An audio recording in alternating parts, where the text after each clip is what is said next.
नमस्कार, आप सभी का स्वागत। मौसम खबर में मैं हूं मुकुल शर्मा। मौसम खबर में आपको बताएंगे देश के किन हिस्सों में हो सकती है भारी बारिश, कहां चलेंगी तेज हवाएं और क्या है मानसून की ताजा स्थिति। ये सारी जानकारी आपको हम देंगे, लेकिन आइए सबसे पहले बात करते हैं मौसम की बड़ी खबर की। जी हाँ, कहां से क्या कुछ खास जो गतिविधि है मौसम में वो दर्ज की जाएगी, इसके बारे में आपको हम बता दें। और जो पहली बड़ी खबर है वो है बिहार से, जहां पर गिने चुने हिस्सों में आप देख सकते हैं तेज बारिश की संभावना यहां जताई गई है। इसके साथ ही अगर बात की जाए कोंकण गोवा की, तो यहां भी कहीं कहीं काफी भारी बारिश का जो अनुमान है वो जताया गया है। वहीं अगर खासतौर से बात की जाए तटीय कर्नाटका की, तो आप देख सकते हैं यहां भी इक्का दुक्का जगह जोरदार बारिश के आसार बनते हुए नजर आ रहे हैं। और अगर खासतौर से पूर्वी उत्तर प्रदेश की बात करें तो बिजली की चमक के साथ यहां पर तेज हवाएं चलने की संभावना जताई गई है। वहीं विदर्भ में भी बिजली की चमक के साथ तेज हवाएं चलने का अनुमान बना हुआ है। तो जाना आपने क्या कुछ खास गतिविधि होगी। अब आइए आगे बढ़ते हैं, नजर डालते हैं मानसून ट्रैकर पर। जी हाँ, क्या ताजा स्थिति मानसून की अभी तक बनी हुई है, कहां कहां ये सक्रिय है, इसके बारे में आपको हम जानकारी दे दें इस मैप के जरिए। आप देख सकते हैं जो हरे रंग की रेखा आपको एक नजर आ रही होगी, ना सिर्फ सौराष्ट्र कच्छ यानी गुजरात का ये क्षेत्र, उसके बाद मध्य प्रदेश की अगर बात की जाए और फिर ये आप देख सकते हैं उत्तर प्रदेश की तरफ आगे सक्रिय हो रहा है। यानी इन क्षेत्रों में लगातार जो बारिश है वो दर्ज की जा रही है मानसून की वजह से। इसके अलावा भी देश के कई और ऐसे हिस्से जहां पर बारिश हो रही है, कहां कहां पर क्या कोई चेतावनी भी जारी की गई है, आइए जानते हैं। मौसम पूर्वानुमान में जो चेतावनी जारी की जाती है मौसम विभाग द्वारा, उसको भी आपको बताने की हम कोशिश करते हैं इस मैप के जरिए। आप देख सकते हैं जो अलग अलग रंग हैं वो आपको यहाँ नजर आ रहे होंगे। और सबसे महत्वपूर्ण जो कि कहा जाता है कि सतर्क रहने की बात है या सावधान रहने की बात है, जो आप देख पा रहे हैं यहाँ पर जो केसरिया रंग है कोंकण गोवा की अगर बात की जाए, यहाँ पर सावधान रहने की बात कही गई है। जबकि इसके अलावा जो हरा रंग है इस बात का सूचक कि इन राज्यों में किसी भी तरह की कोई चेतावनी नहीं है। जबकि जो पीला रंग आप जहां जहां पर देख पा रहे हैं पूर्वोत्तर में, आपको बता दें यहाँ पर भारी बारिश जो है उसके संकेत नजर आए थे, लेकिन यहाँ पर बिजली की चमक के साथ तेज हवाएं भी चल सकती हैं। और कुछ ऐसी स्थिति हमने यहाँ पर देखी, यानी मध्य भारत की भी अगर बात की जाए तो यहाँ भी कई जगह बिजली की चमक के साथ तेज हवाएं चलने का अनुमान जताया गया है भारत मौसम विज्ञान विभाग द्वारा। बारिश की स्थिति आइए और बेहतर ढंग से हम जान लेते हैं क्या रह सकती है। आप देख सकते हैं सबसे पहले उत्तर पश्चिम भारत के पहाड़ी क्षेत्रों की अगर बात करें तो यहाँ जम्मू कश्मीर, लेह लद्दाख, जहां पर बारिश की कोई स्थिति नहीं है। इसके अलावा पंजाब, हरियाणा और पश्चिमी उत्तर प्रदेश की बात करें तो यहाँ भी बारिश नहीं होगी। लेकिन हिमाचल प्रदेश की बात की जाए, उत्तराखंड की हम बात करें और पूर्वी उत्तर प्रदेश, तो यहाँ पर कहीं कहीं जो बारिश है वो दर्ज की जाएगी। इस तरह का जो अनुमान है ये भारत मौसम विज्ञान विभाग द्वारा जताया गया है। यानी इन राज्यों में जो बारिश है वो कहीं कहीं हो सकती है। जबकि पूर्वी भारत की हम बात करें तो आप देख सकते हैं जो अधिकतर जगह बारिश है वो हिमालय, पश्चिम बंगाल और सिक्किम में है, अरुणाचल प्रदेश में भी है। और वहीं अनेक जगह बरसात हम देख पा रहे हैं बिहार, झारखंड, ओडिशा, गांगे पश्चिम बंगाल, जबकि असम, मेघालय, नागालैंड, मणिपुर, मिजोरम और त्रिपुरा में भी अनेक जगह जो बारिश है उसका अनुमान जताया गया है। दक्षिण भारत की अगर बात की जाए तो देखिए लक्षद्वीप की बात करें, केरल, तटीय कर्नाटक, तो यहाँ अधिकतर जगह बारिश होगी, साथ ही अंडमान निकोबार में भी। जबकि भीतरी दक्षिण कर्नाटका की बात करी जाए, भीतरी उत्तर कर्नाटका की हम बात करें तो यहाँ अनेक स्थानों पर बारिश है। इसके साथ ही तेलंगाना की हम बात करें, तटीय आंध्र प्रदेश की बात की जाए तो यहाँ भी कई जगह बरसात होगी। जबकि तमिलनाडु, पुडुचेरी, रायलसीमा में भी कहीं कहीं बारिश की संभावना है। वहीं मध्य भारत में आप देख सकते हैं कोंकण गोवा और मध्य महाराष्ट्र की अगर बात की जाए, अधिकतर जगह यहाँ बारिश होगी। साथ ही इससे लगे हुए मराठवाड़ा क्षेत्र की अगर बात करें तो यहाँ भी अनेक जगह बारिश। जबकि आप देख सकते हैं सौराष्ट्र कच्छ, गुजरात में भी अनेक जगह बारिश का अनुमान है। तो छत्तीसगढ़ में भी अनेक जगह बारिश, जबकि विदर्भ में कई जगह, और वहीं मध्य प्रदेश में आप देख सकते हैं कहीं कहीं बारिश जो है वो यहाँ दर्ज की जाएगी। पिछले 24 घंटों के दौरान क्या स्थिति रही है इसका जायजा आइए ले लेते हैं। आप देख सकते हैं यहाँ पर जम्मू कश्मीर की बात की जाए, लद्दाख की हम बात करें तो यहाँ पर जो बारिश है वो दर्ज की गई। इसके अलावा उत्तराखंड में आप देख सकते हैं जो बारिश दर्ज हुई। और वहीं पूर्वी राजस्थान की हम बात करें तो यहाँ भी जो बारिश है वो दर्ज की गई पिछले 24 घंटों के दौरान। और इसके साथ ही पूर्वी उत्तर प्रदेश न सिर्फ बारिश बल्कि यहाँ पर कई जगह जो तेज हवाएं हैं वो भी दर्ज हुई। गरज चमक की जो स्थिति है वो यहाँ बनी रही, तो कई जगह जो बारिश है वो भी यहाँ पर दर्ज की गई। इसके साथ ही अगर आगे बढ़ें तो आप देख सकते हैं बिहार की बात की जाए, झारखंड की हम बात करें या ओडिशा की बात की जाए तो ना सिर्फ बारिश बल्कि तेज हवाएं जो हैं वो यहाँ दर्ज की गई। आगे पश्चिम बंगाल में भी जो बारिश है वो दर्ज हुई। इसके साथ ही हिमालय, पश्चिम बंगाल और सिक्किम में आप देख सकते हैं जो तेज हवाएं हैं वो चली। जबकि पूर्वोत्तर राज्यों में भी कुछ ऐसी स्थिति हमने देखी। इसके अलावा लक्षद्वीप में आप देख सकते हैं दक्षिण भारत में जो बारिश दर्ज की गई है। कर्नाटक की हम बात करें, केरल की बात करें तो बारिश और तेज हवाएं यहाँ लगातार दर्ज की गई। रायलसीमा में भी, तटीय आंध्र प्रदेश में भी। जबकि तेलंगाना और तमिलनाडु की बात की जाए तो यहाँ भी बारिश दर्ज की गई। और अंडमान निकोबार में भी आप देख सकते हैं जो पिछले 24 घंटों के दौरान जो बारिश है वो दर्ज हुई। इसी तरह मध्य भारत पे अगर नजर डालें तो आप देख सकते हैं कोंकण गोवा और मध्य महाराष्ट्र जहां पर बारिश और इसके साथ साथ तेज हवाओं की स्थिति हमने देखी। जबकि मराठवाड़ा की बात की जाए तो लगातार बारिश यहां दर्ज की गई। विदर्भ में भी आप देख सकते हैं, छत्तीसगढ़ में बारिश और उसके साथ साथ तेज हवाएं चली, तो मध्य प्रदेश में भी लगभग यही स्थिति। और इसके साथ ही गुजरात में भी आप देख पा रहे होंगे, यहां भी जो बारिश है वो दर्ज की गई। तो जाना आपने किस तरीके से जो मौसम है उसकी परिस्थितियां फिलहाल बनी हुई हैं। यहां हम रुक रहे हैं एक छोटे से ब्रेक के लिए। ब्रेक से लौटेंगे तो आपको बताएंगे मौसम में और क्या कुछ खास रहेगा। आप बने रहिए दूरदर्शन किसान पर।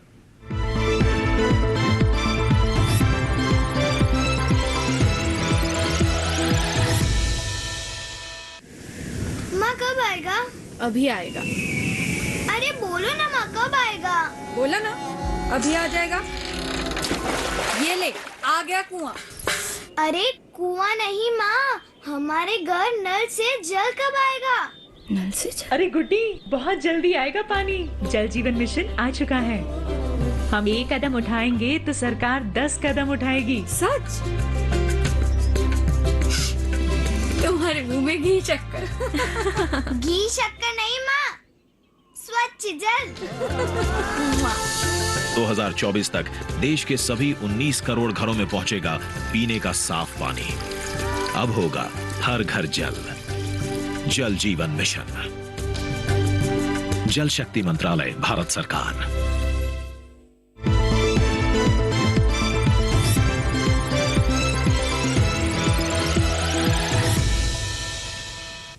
ब्रेक के बाद आप सभी का एक बार फिर स्वागत मौसम खबर में। आइए बुलेटिन में आगे बढ़ते हैं और बात कर लेते हैं किस तरीके से लगातार जो बारिश की स्थिति दर्ज की जा रही है या तेज हवाएं चल रही हैं उसकी वजह से अधिकतम न्यूनतम तापमान में किस तरह का जो बदलाव है वो देश के अलग अलग हिस्सों में दर्ज किया गया है, ये आपको यहाँ बता देते हैं। यानी किस तरीके से जो तापमान है उसमें बदलाव आ रहा है, तापमान का हाल क्या रहा है पिछले 24 घंटों के दौरान, इस पर नजर डालते हैं। अधिकतम तापमान की पहले अगर बात की जाए तो आप देख सकते हैं सौराष्ट्र कच्छ, तो यहाँ पर अधिकतम तापमान जो है सामान्य के मुकाबले करीब 3 से 5 डिग्री सेल्सियस अधिक दर्ज किया गया, यानी ज्यादा ये दर्ज किया गया।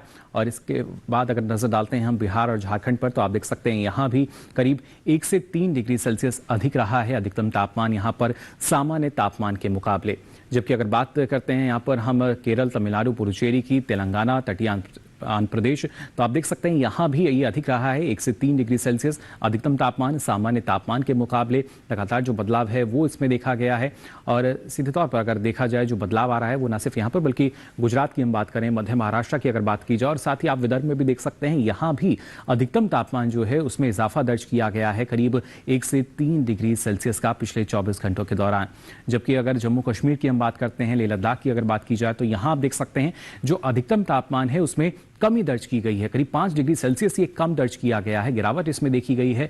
और इसके साथ ही जो गिरावट है वो देखिए पश्चिमी राजस्थान और पूर्वी राजस्थान में भी नजर आई, लेकिन यहाँ गिरावट रही करीब 3 से 5 डिग्री सेल्सियस की। जी हाँ, अधिकतम तापमान की अगर बात की जाए तो गिरावट यहाँ देखी गई है। और साथ ही हरियाणा, राजधानी दिल्ली के कुछ एक क्षेत्रों की बात की जाए तो यहाँ भी आप देख सकते हैं जो अधिकतम तापमान है सामान्य के मुकाबले 1 से 3 डिग्री सेल्सियस कम दर्ज किया गया। जबकि दक्षिण भारत में हम रायलसीमा की बात करें तो आप देख सकते हैं यहाँ भी जो अधिकतम तापमान है ये सामान्य के मुकाबले कम दर्ज हुआ 1 से 3 डिग्री सेल्सियस। वहीं अंडमान निकोबार की अगर बात की जाए तो यहाँ भी अधिकतम तापमान में कमी दर्ज की गई है, गिरावट आई 1 से 3 डिग्री सेल्सियस की सामान्य तापमान के मुकाबले। तो जाना आपने किस तरीके से लगातार जो बदलाव है वो आ रहा है। और सबसे अधिक तापमान आप देख सकते हैं नलिया में यहाँ रहा, कच्छ की अगर बात की जाए ये क्षेत्र जहाँ पर जो अधिकतम तापमान है करीब 42 डिग्री सेल्सियस दर्ज किया गया। न्यूनतम तापमान की स्थिति आइए जान लेते हैं क्या रही है। उपमहाद्वीप पश्चिम बंगाल और सिक्किम की हम बात करें तो आप देख सकते हैं यहाँ 1 से 3 डिग्री सेल्सियस अधिक रहा जो न्यूनतम तापमान है सामान्य तापमान के मुकाबले।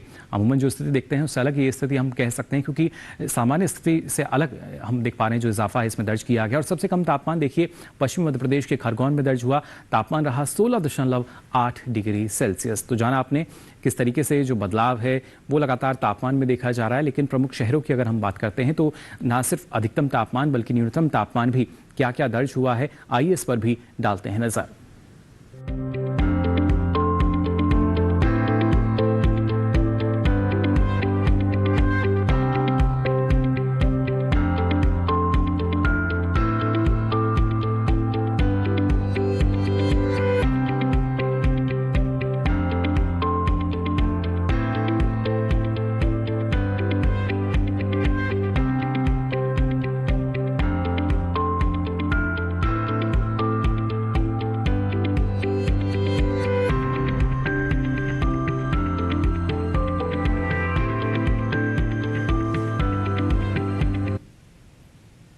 और इसी के साथ ही मौसम खबर में यहाँ वक्त हो चला एक और छोटे से ब्रेक का। ब्रेक से लौटेंगे तो आपको बताएंगे मौसम से जुड़ी कुछ और खास जानकारी। आप बने रहिए दूरदर्शन किसान पर।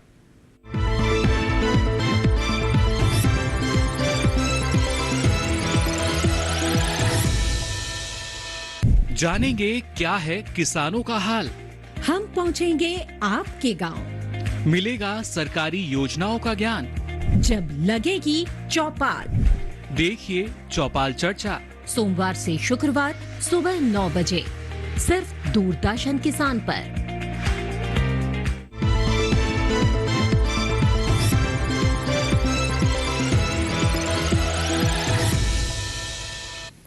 ब्रेक के बाद आप सभी का एक बार फिर स्वागत मौसम खबर में। अब आइए बुलेटिन में आगे बढ़ते हैं और आपको बताते हैं प्रमुख शहरों की अगर बात की जाए तो वहां पर वायु गुणवत्ता का स्तर क्या दर्ज किया गया है गुणवत्ता सूचकांक के आधार पर। सबसे पहले राजधानी दिल्ली आप देख सकते हैं 85 गुणवत्ता सूचकांक, जो कि एक अच्छी स्थिति मानी जा सकती है गुणवत्ता सूचकांक के आधार पर।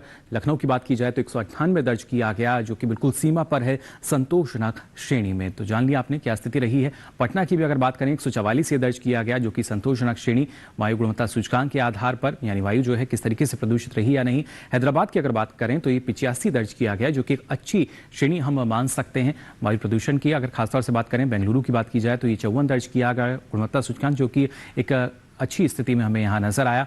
जबकि पुणे की अगर बात की जाए तो गुणवत्ता सूचकांक 38 दर्ज किया गया, जो कि बहुत अच्छी श्रेणी हम देख सकते हैं यहाँ पर। कोलकाता की भी अगर बात की जाए तो ये 49 रहा, जो कि एक बार फिर से बहुत अच्छी श्रेणी में नजर आई यहाँ की वायु गुणवत्ता। वहीं मुंबई की भी अगर बात करें तो 122 गुणवत्ता सूचकांक दर्ज हुआ, जो कि संतोषजनक श्रेणी के अंतर्गत आप देख सकते हैं यहाँ की जो वायु की गुणवत्ता है। अब आइए आगे बढ़ते हैं और नजर डालते हैं पर्यटन पूर्वानुमान पर। प्रमुख शहरों में किस तरीके से मौसम रहेगा। जम्मू कश्मीर के गुलमर्ग की अगर देखिए बात की जाए अगले 4 दिन, तो आप देख सकते हैं यहाँ पर शनिवार को जो मौसम है वो खुला हुआ नजर आ रहा है। जबकि रविवार की अगर बात की जाए तो जो बादल हैं कुछ एक जगह वो छाए हुए नजर आएंगे। जबकि सोमवार और मंगलवार आप देख पा रहे होंगे जो बारिश की स्थिति है वो यहाँ नजर आ सकती है। ऐसे में जो अधिकतम तापमान है करीब 16 से 19 डिग्री सेल्सियस रहेगा, तो न्यूनतम तापमान भी करीब 6 से 7 डिग्री सेल्सियस के आसपास रहने का अनुमान जताया गया है अगले 4 दिनों के लिए। वहीं अगर हम हिमाचल प्रदेश के कुल्लू की बात करें तो आप देख सकते हैं शनिवार रविवार यहाँ भी जो मौसम है वो पूरी तरीके से खुला रहेगा। जबकि सोमवार और मंगलवार की अगर बात की जाए, सोमवार को कुछ एक जगह बादल छाए रहेंगे, जबकि मंगलवार में आप देख सकते हैं जो बादल हैं यहां बरसते हुए नजर आ रहे हैं। और ऐसे में अधिकतम तापमान और साथ ही न्यूनतम तापमान की स्थिति आप देख पा रहे हैं, कोई बड़ा बदलाव जो है वो तापमान में नजर नहीं आ रहा। लेकिन अगले 4 दिन के दौरान जो मौसम है उसमें जरूर यहां बदलाव हम देख पा रहे हैं। किस तरीके से ना सिर्फ जो बादल हैं बल्कि बारिश की भी स्थिति है। कुरुक्षेत्र की अगर बात की जाए, जी हाँ, हरियाणा के इस शहर की अगर हम बात करें तो देख सकते हैं आप शनिवार रविवार को जो मौसम है वो पूरी तरीके से खुला रहेगा। जबकि सोमवार या मंगलवार की बात की जाए तो अगले 2 दिन यहां पर भी जो बादल हैं वो छाए हुए नजर आ सकते हैं कुछ एक जगह। और ऐसे में जो अधिकतम तापमान है करीब 37 से 38 डिग्री सेल्सियस के आसपास रहेगा, तो न्यूनतम तापमान भी करीब 25 से 27 डिग्री सेल्सियस के आसपास रहने का अनुमान जताया गया है। आगे बढ़ते हैं, बात करते हैं बिहार के बोधगया की। यहां आप देख सकते हैं जो तापमान है उसमें कुछ ज्यादा बदलाव नहीं है। अधिकतम तापमान करीब 36 से 37 डिग्री सेल्सियस, तो न्यूनतम तापमान करीब 27 डिग्री सेल्सियस रहेगा। और इसके साथ ही मौसम आप देख सकते हैं शनिवार से लेकर मंगलवार तक चारों ही दिन कुछ एक जगह जो बादल हैं वो जरूर यहाँ छाए हुए रह सकते हैं। तो बोधगया में अगर आप जाना चाहते हैं या पहले से वहां मौजूद हैं तो सिर्फ जो बादल हैं उनका सामना आपको करना पड़ेगा। जो कुछ एक जगह जो बादल हैं वो छाए हुए आपको मिल सकते हैं।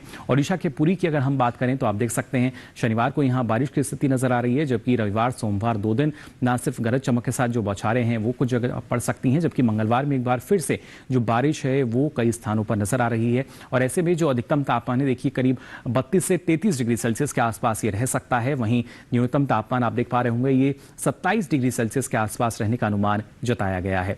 असम के सिलचर की अगर हम बात करें तो देखिए लगातार यहाँ जो बारिश का दौर है वो जारी है। ना सिर्फ शनिवार में, रविवार सोमवार मंगलवार चारों ही दिन जो बारिश की स्थिति है वो यहाँ बनती हुई नजर आ रही है। और ऐसे में जो अधिकतम तापमान है करीब 32 से 35 डिग्री सेल्सियस रहेगा, तो न्यूनतम तापमान आप देख पा रहे होंगे करीब 25 से 26 डिग्री सेल्सियस रहने का अनुमान जताया गया है भारत मौसम विज्ञान विभाग द्वारा। तो यहाँ थोड़ा सा सावधान रहने की आवश्यकता आपको, अगर आप सिलचर में मौजूद हैं, यहाँ जाने की योजना बना रहे हैं। इसके अलावा नागालैंड के कोहिमा की भी अगर हम बात करें तो यहाँ भी देखिए जो बारिश की स्थिति है वो लगातार 4 दिनों तक यहाँ जारी रहेगी। शनिवार से लेकर मंगलवार तक जो बारिश है उसका सामना आपको यहाँ करना पड़ेगा। और ऐसे में अगर हम अधिकतम तापमान की बात करें तो ये करीब 26 डिग्री सेल्सियस के आसपास रहेगा, जबकि न्यूनतम तापमान आप देख पा रहे हैं 17 से 18 डिग्री सेल्सियस के आसपास रह सकता है। कोई बड़ा बदलाव जो है वो तापमान में नहीं, लेकिन जो मौसम है आपने ध्यान किस तरीके से स्थिति रह सकती है। वहीं कर्नाटका के मैसूर की हम बात करें तो देखिए यहाँ भी जो बारिश की स्थिति है वो जाहिर तौर पर नजर आ रही है। शनिवार रविवार सोमवार मंगलवार चारों ही दिन जो बारिश है उसका सामना आपको यहाँ करना पड़ सकता है अगर आप मैसूर में हैं तो।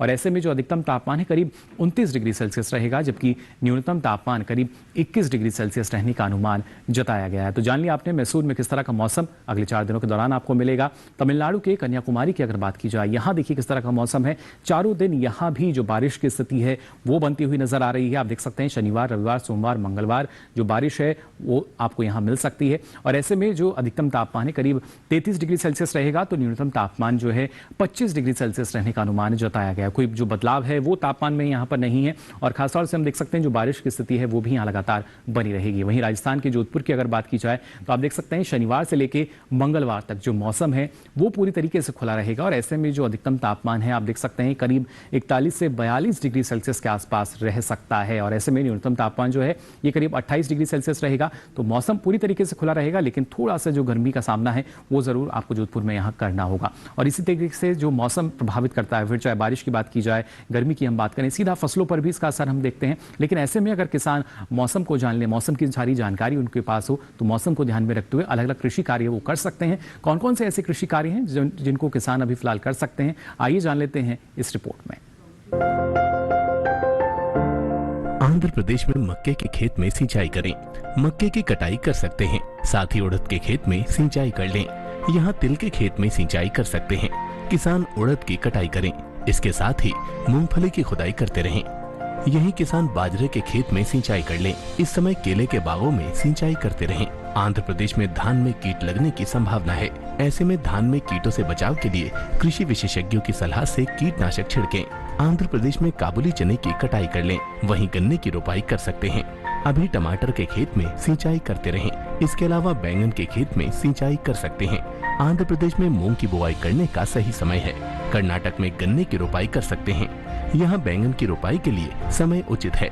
साथ ही आम के बागों में पर्याप्त नमी बनाए रखें। किसान मूंगफली की खुदाई कर सकते हैं। मूंगफली के खेत में सिंचाई करते रहें। इसके अलावा टमाटर के खेत में पर्याप्त नमी बनाए रखें। कर्नाटक में लाल मिर्च के खेत में सिंचाई कर लें। इसके साथ ही केले के बागों में पर्याप्त नमी बनाएं। अदरक के खेत से जल निकासी का प्रबंध करते रहें। इस समय लहसुन की बुआई कर सकते हैं। लहसुन के खेत से पानी की निकासी की उचित व्यवस्था कर लें। तो जाना आपने कौन कौन से कृषि कार्य आप फिलहाल अभी कर सकते हैं। अब आइए आगे बढ़ते हैं और आज की फसल में आपको जानकारी देते हैं लोबिया की खेती के बारे में। अगर आप इसकी खेती करना चाहते हैं तो किन बातों का ख्याल आपको रखना होगा, आइए जानकारी लेते हैं हमारी इस खास रिपोर्ट में। लोबिया के लिए 21 से 35 डिग्री सेंटीग्रेड तापमान की जरूरत होती है। दोमट मिट्टी इसके लिए सबसे बेहतर मानी जाती है, लेकिन बलुई दोमट मिट्टी में भी इसकी खेती की जा सकती है। इसके अलावा बरसात के मौसम में ढालू जमीन में भी इसे बोया जा सकता है। जिस खेत में लोबिया बोना चाहते हैं उसमें पानी निकलने की उचित व्यवस्था होनी चाहिए। 1 हेक्टेयर में कितना बीज डालना है ये इस बात पर निर्भर है कि आप किस मकसद से इसे बो रहे हैं। फलियों के लिए 20 से 25 किलो, दाने के लिए 30 से 35 किलो और हरे चारे के लिए 35 से 40 किलो बीज प्रति हेक्टेयर लगेगा। दाने और फलियों के लिए कतार में बीज बोए, जबकि हरी खाद के लिए बीज को खेतों में छिड़क दे। लोबिया के लिए 10 से 15 किलो नाइट्रोजन और 20 किलो फास्फोरस प्रति हेक्टेयर की दर से बुआई से पहले ही डाल दे। बुआई के 20 से 25 दिन बाद खेत की निराई गुड़ाई कर ले। ज्यादा खरपतवार उगने पर दोबारा निराई गुड़ाई करे। लोबिया में सूत्रकृमि और पीला रोग का खतरा रहता है। पीला रोग को मोजेक भी कहा जाता है। रोकथाम के लिए ग्रीष्मकालीन लोबिया में ज्वार की मिश्रित फसल ले। लोबिया में माहू और फली भेदक कीट का भी खतरा रहता है। फसलों में लगने वाले इन रोगों और कीटों से बचाव के लिए किसान विशेषज्ञों की सलाह से उचित दवाओं का छिड़काव करें।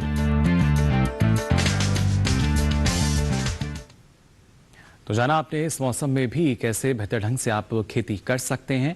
और आपको बता दें अब ये सारी जानकारी ना सिर्फ मौसम के बारे में बल्कि मौसम में खेती किसानी के अनुरूप भी ये सारी जानकारी जो है आप देख सकते हैं डीडी किसान के यूट्यूब चैनल पर। इसके लिए आपकी टीवी स्क्रीन पर जो QR कोड दिखाया जा रहा है इसे आप स्कैन करें, जिसके बाद आप पहुंचेंगे डीडी किसान के यूट्यूब चैनल पर, जहाँ ये सारी जानकारी अब आप मौसम खबर के साथ कभी भी कहीं भी ले सकेंगे। तो फिलहाल के लिए इस बुलेटिन में बस इतना ही। मौसम की ताज़ा जानकारियों के साथ फिर होंगे हाजिर, तब तक के लिए दीजिए इजाजत। नमस्कार।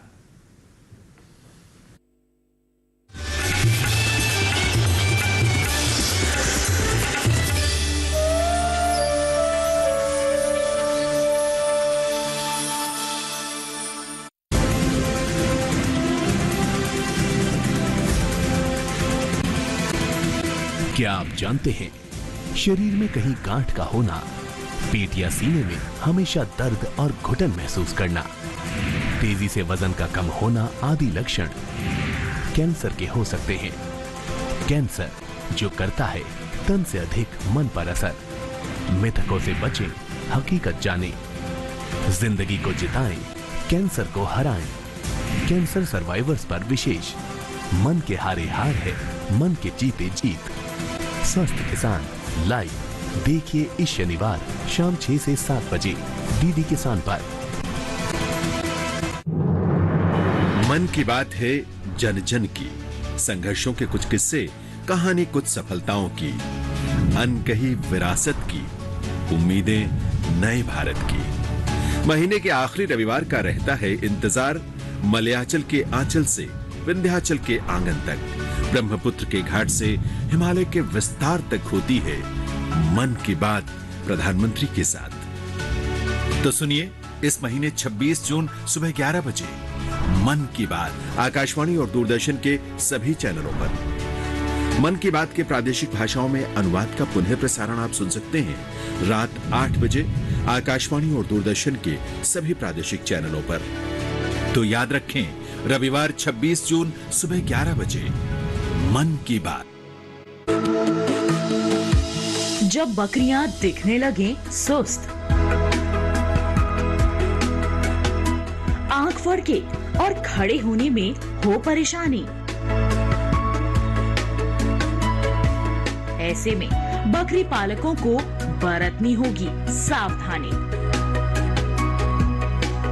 हो सकता है पीईएम रोग का प्रकोप। देखिए बकरियों में पीईएम रोग, लक्षण और बचाव अपना पशु चिकित्सक में इस रविवार शाम 6:30 बजे सिर्फ दूरदर्शन किसान पर। कितनों ही के सर से साया जाता है जब एक पीपल काट गिराया जाता है। गम पड़े, खुशियां पड़ी, दरिया पड़ा, सहरा पड़ा, मेरे रास्ते में पताए मोहतसिब क्या क्या पड़ा। मालिन तख्ती मेघ को था दरिया नजदीक, बरसे तो भी ठीक है, बिन बरसे भी ठीक। बेवफा हमको कहे तो रहे हो मगर, अगर रूह में हो सदाकत की खुशबू तभी दुनिया वाले मोहब्बत करेंगे। हमारी खास पेशकश कवि हाजिर है बरोज हफ्ता रात 8 बजे और बरोज इतवार रात 9 बजे सिर्फ डीडी उर्दू पर। As a parliamentarian, there's a lot of research and lots of thought before you speak on national issues. What are the issues you have raised in this journey of yours? Look, first I'll say that when I got elected in Assembly, my first term in 1990, I was youngest in the House, and we had lots of many seniors over there. So they were used to tell me, if you want to speak 10 minutes in the House, then be prepared to do research, to read 10 hours on the same subject. If you are able to read 10 hours and if you are able to research on the same subject for 10 hours, then only speak 10 minutes in the House.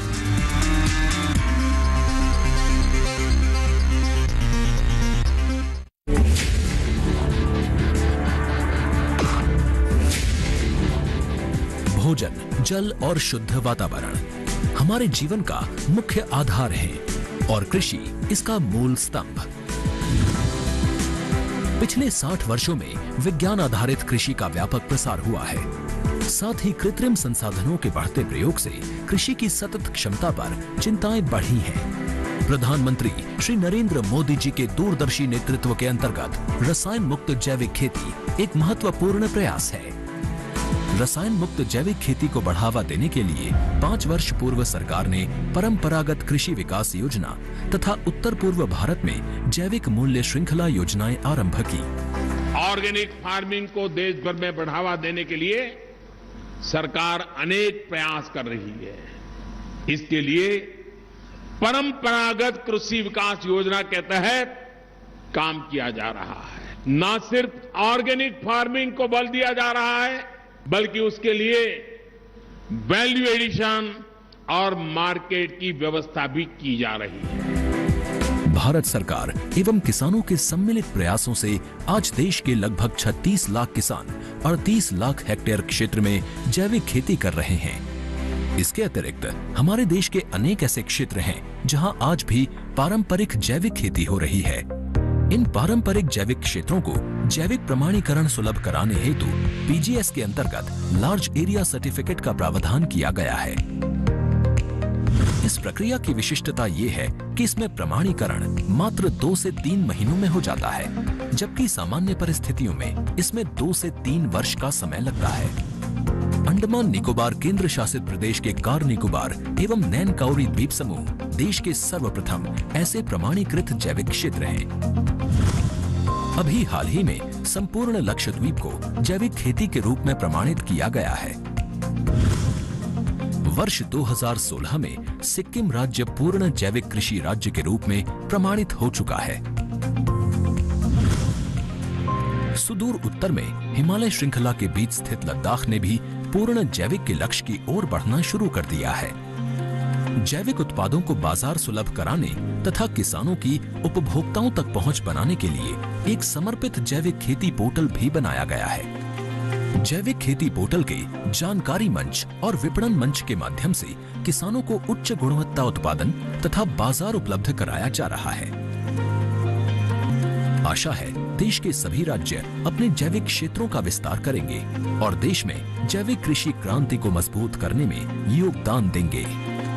जैविक उत्पादों की देश और विदेशों में बढ़ती मांग तथा जैविक उत्पादों का बढ़ता बाजार, किसानों की उपभोक्ताओं तक पहुंच तथा जैविक एफपीओ द्वारा जैविक कृषि व्यापार में भागीदारी हमारे किसानों को अपनी आय बढ़ाने का अवसर दे रहा है। पिछले 5 वर्षों में जैविक कृषि उत्पादों का निर्यात दोगुने से अधिक बढ़कर 7,000 करोड़ रुपए से अधिक का हो गया है और इसमें प्रतिवर्ष 20% से अधिक की वृद्धि हो रही है। उम्मीद है पारंपरिक क्षेत्र के किसान भी इस बढ़ते बाजार से लाभान्वित होंगे और जैविक कृषि आंदोलन को आगे बढ़ाएंगे। किसानों की मुस्कान समृद्ध हिंदुस्तान की है पहचान।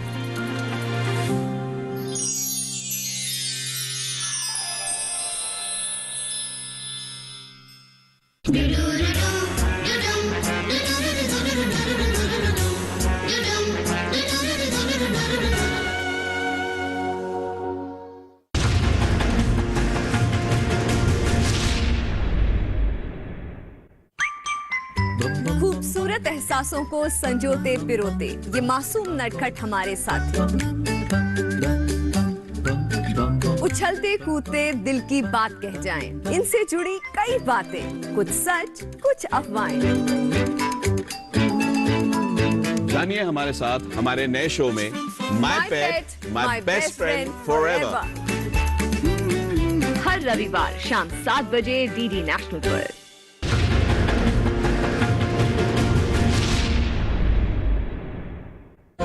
खेती की उन्नत तकनीकें हों या हो बात पैदावार की, पशुपालन में आ रही हो कोई परेशानी या बात हो पशुओं के स्वास्थ्य की, हम बताएंगे हर पहलू की सटीक जानकारी, साथ ही मिलवाएंगे कामयाबी के महारथियों से आपके अपने कार्यक्रम गांव किसान में, सोमवार से शुक्रवार शाम 4 बजे। 350 ईसा पूर्व भारत एक सोने की चिड़िया जो कभी किसी पिंजरे में नहीं आई। इस चिड़िया का शिकार मैं करूंगा। जो दुनिया जीत के आया था उसे खाली हाथ लौटाया था। ऐसा कोई पिंजरा नहीं बना जो भारत को कैद कर सके। पोरस सोमवार से शुक्रवार रात 8:30 बजे सिर्फ डीडी नेशनल पर।